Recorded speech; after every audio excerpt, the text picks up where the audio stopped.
संतो पाड़े निपुण कसाई। सीधी बात, संतो पाड़े निपुण कसाई। बकरा मार भैंसा पर धावे, दिल में दर्द न आई।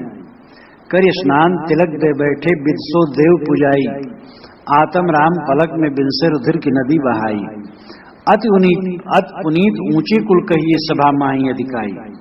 इनते दीक्षा सब कोई मांगे, हंसी आवे मैं भाई। पाप कटन को कथा सुनावे, कर्म करावे नीचा। हम तो दोनों परस्पर देखा, यम लाए हैं धोखा। गाय बधे ते तुरुक कहिए, इनते वही क्या छोटे। कहें कबीर सुनो संतो, कलिमा ब्राह्मण खोटे। सत्य कहने में, व्यंग कहने में, चुटकी लेने में कबीर साहब अद्वितीय। डर नाम की कोई चीज नहीं। जो जैसे वैसे कहना, लपेट लपेट में नहीं कहना, संभाल के नहीं कहना, सीधा कहना। और चुटकी लेना है, व्यंग करना है। कितना अपार साहस था, ये सोच करके आज भी विद्वान दंग रह जाते हैं। काशी में कह रहे थे वो, और चौक पर कहते थे, छिप के नहीं। उनकी एक एक वाणी की प्रध्वन होती थी। ये नहीं कि निरोह गुरु कोतवारू की तरह रहे और झग्गर झाड़ू की तरह रहे कि कोई कहते थे कोई सुनता नहीं था, जानता नहीं था। वो तो 5 बरस के जब भय काशी माही कबीर, गरीब दास अजब कला ज्ञान ध्यान गुण सीर। ये गरीब साहब दिल्ली वाले कहते हैं, जब कबीर साहब 5 बरस की काशी में थे, अजब कला थी, ज्ञान ध्यान गुण में सिरमुकुट थे। मतलब बचपन में ही उनका तेज था, और 12-15 वर्ष की उम्र में ही उनकी बात चारों तरफ गूंजने लगी थी।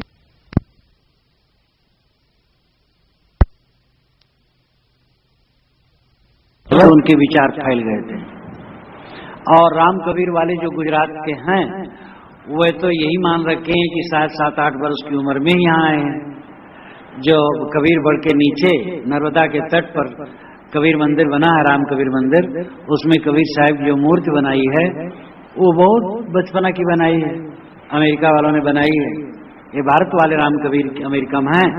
बहुत धनी वो लोग होते हैं, तो नर्मदा नदी में से बड़े बड़े खंभे गाड़ करके बिजली ले गए हैं, वो खूब बनाए हैं। तो बचपन का रूप बनाया वो, उसमें अतिशयोक्ति है। लेकिन 25-30 वर्ष की उम्र तक पूरे उत्तरी भारत में साहब के विचार पहुंच गए थे, और जिनकी बात की प्रतिध्वनि इतनी होती थी, वह इतना निर्भय। संतो पाड़े निपुण कसाई।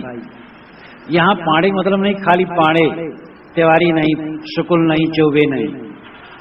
पाड़े कहने में उनको सरल है, तो इसलिए उन्होंने पाड़े कहा। ये लाक्षणिक प्रतीकात्मक है। कोई भी ब्राह्मण हो, पूजा करे, प्रतिष्ठा करे और जीव हत्या करे, वो सब के लिए ही है। इसलिए पाणी प्रतीकात्मक शब्द है।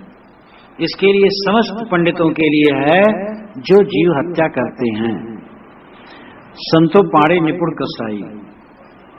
आसाम का एक पाड़े आया और कहीं उधर बांध के तरफ, संगम के तरफ बीजक हमारा किसी बुक सेलर से खरीदा, और यही पढ़ा, वो घबरा गया। और जब वहां गया तो वहां से बड़ा लंबा खर्रा हमें लिखा कि साहब कबीर साहब ने तो पाड़े निपुण कसाई कहे ही है कस के, अब आपने भी खूब जम के टीका कर दी। अगर मैं कहीं आपके पास आता तो कहते देखो ये कसाई आया है। खूब शिकायत किया, और हमारे लिए बड़ी भावना, एकदम भावना से सदगुरु हैं आप, ये हैं वो हैं। मुलाकात कभी नहीं थी उसको। तब मैंने उसको उत्तर लिखा, भाई तुम क्यों घबरा गए, पाड़े तो प्रतीकात्मक है, वो तो उन समस्त पंडितों के लिए है जो जीवत करते हैं। जब समझा के लिखा, ओ विनम्र हो गया, क्षमा मांगा। 2 वर्ष वो आए यहाँ, उनकी दीक्षा हुई, और वे जम करके इस सिद्धांत का प्रचार आसाम में करते हैं।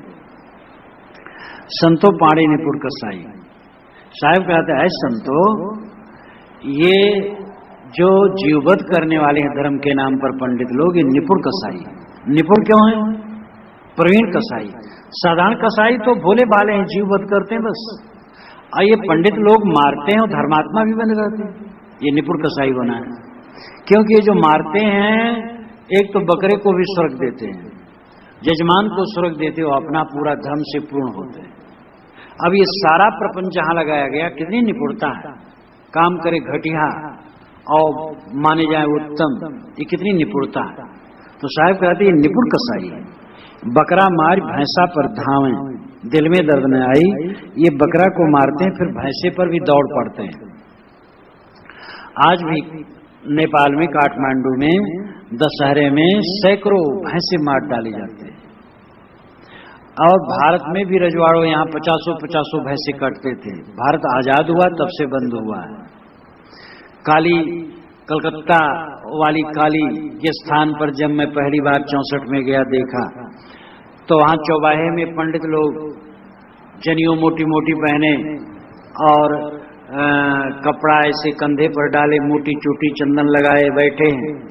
लोग बकरा को स्नान करने के लाते थे, उसको तिलक लगाते थे पंडित जी, फूल माला पहनाते थे, मंत्र से अभिषिक्त करते थे, फिर वहां ले जा करके बल लोहे के खूंटे में गला फंसा करके काट देते थे। अब ये लीला, और वहां भैंसे भी मारे जाते हैं। पड़वे तो मारे जाते, बड़ी भैंसे तो नहीं मारे जाते, पड़वे मारे जाते हैं। तो भैंसा, बकरा मार भैंसा पर धावे, दिल में दर्द न आई।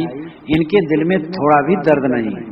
कर स्नान तिलक दे बैठे विदसुदेव पुजाई, स्नान करते हैं और तिलक लगाते हैं और विध पूर्वक बैठते हैं पलथी मार करके। बहुत बड़े धर्मात्मा हैं विदसुदेव पुजारी।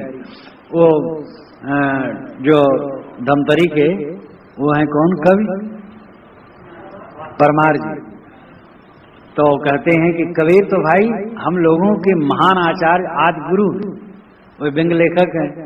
व्यंग लेखकों में कबीर आचार्य गुरु, पूरी दुनिया के आचार्य गुरु हैं। इसलिए अखबारों में आज जहां कहीं देखो चलती चक्की, कहत कबीरा, कबीर चौरा, सुनो साधो, और ऐसे कबीर साहब की वाणी को लेकर के ही व्यंगात्मक स्तंभ अखबारों में रखा जाता है। तो साहब कहते हैं कर स्नान तिलक दे बैठे विदसो देव पूजाई। कितना बढ़िया बताते हैं। स्नान कर लिए, तिलक लगा लिए और विध पूर्वक बैठे आसन पर और देवता की पूजा करते हैं और दूसरे से भी पूजवाते हैं।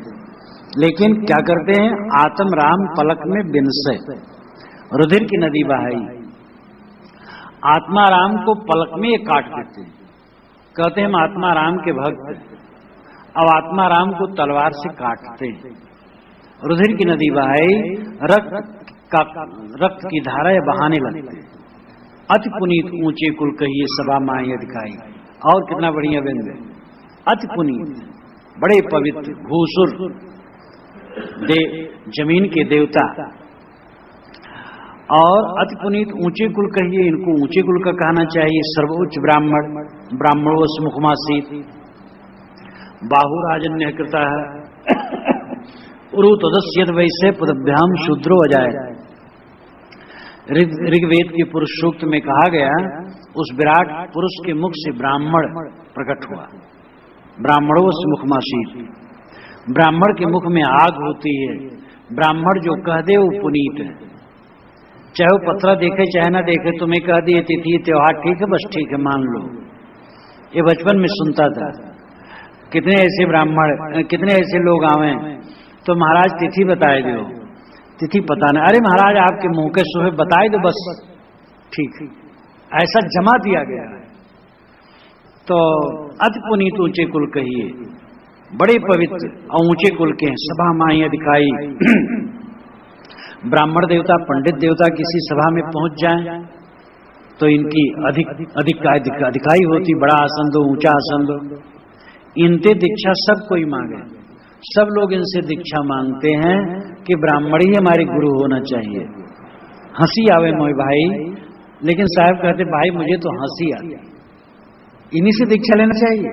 ये बड़े हैं, पाप कटन को कथा सुनावे, कर्म करावे नीचा।